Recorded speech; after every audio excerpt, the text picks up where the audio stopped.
Well, I've just read today that now 1 in 4 GPs in this country are using AI to write their consultation notes. Their argument is that it's faster because, let's face it, if you've ever read a doctor's script, their handwriting is not great, and I suggest their typing not much better.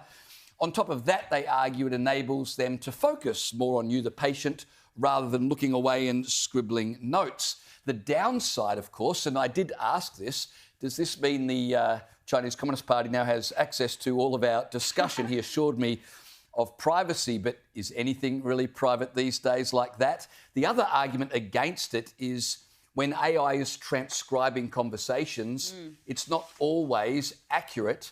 And what if down the track you're reading medical notes that have been transcribed inaccurately, and then a diagnosis or medication is prescribed on the basis of inaccurate notes? Who then is liable? So I guess I'm not a fan of it, but that's the first I had heard of it last week. Now reading it today in the media, this is going to be a common thing. I think it will be, and there is no way we can get around the AI revolution. This will be the new frontier in productivity growth, because I think we've all been in the doctor's office and you see your doctor sitting there, two-finger typing for like half of your 15-minute appointment, and you're just seeing the money go down the drain while you watch them type. So anything to speed that up, I think, is good. But it does raise some interesting concerns as well around privacy. Can insurance companies subpoena those transcripts to then, you know, look at more of your records? Are they able to be used in court? But there are some other benefits of AI in the medical field. So I have a friend who had a spinal injury. They went and got a radiology report, an MRI, and it was full of medical jargon, so they had no way to interpret it. Uploaded it into ChatGPT, said, analyse this and tell me what it means. They got this great report, went to the spinal surgeon. The spinal surgeon said exactly what was in the AI report. So there are some definite benefits for diagnosing cases. I wouldn't rely on that. Because doctors don't want you to go and Google things, right? Because then you become a medical expert. And you become a hypochondriac as well at the same time. You become a hypochondriac because suddenly you've got every single disease under the sun if you use it.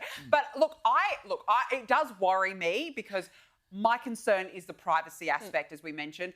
But I do believe that there are benefits to using ChatGPT, because there was also this article here that says that a number of young Aussies are using ChatGPT as almost like a therapy, as a therapy session. How is that good? No, look.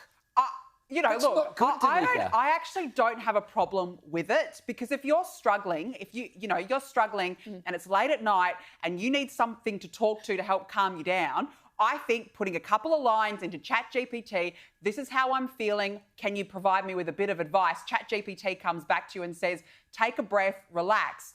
I don't mind it, James. I don't mind it. Now, call me a bit cuckoo here, but I don't have a problem with ChatGPT being used as a therapist, as a friend. Far be it from me to call Danica Di Giorgio a bit cuckoo, but Danica, you have in the past. You're a bit cuckoo. You're totally cuckoo. You have in the past. The point of these AI configurations is to create dependency. So if I was to go to a therapist, the therapist would properly advise me, but the goal would be to get me to a point where I no longer am dependent on therapy. But AI, its whole modus operandi is to keep you involved. I do agree. You do become addicted to it. So I will say that. I do believe it's an addiction. But if you can't afford to go and see a therapist and you want immediate access, get a friend. You've had a bad... Like a real person. But what if you don't have a friend, James? I mean, not everybody's as social as you are. Go to a church, join a club, go for a walk and talk to someone in the park. But maybe some people aren't. Maybe some people are genuinely lonely and they need an outlet to make themselves feel better. Then I am all for artificial intelligence. I do not have a problem with it. I'm with you on this one, Danica. I think that there's a role... Feels like you're ganging up on me. You make a joke about my weight, and now you're ganging up on me on this.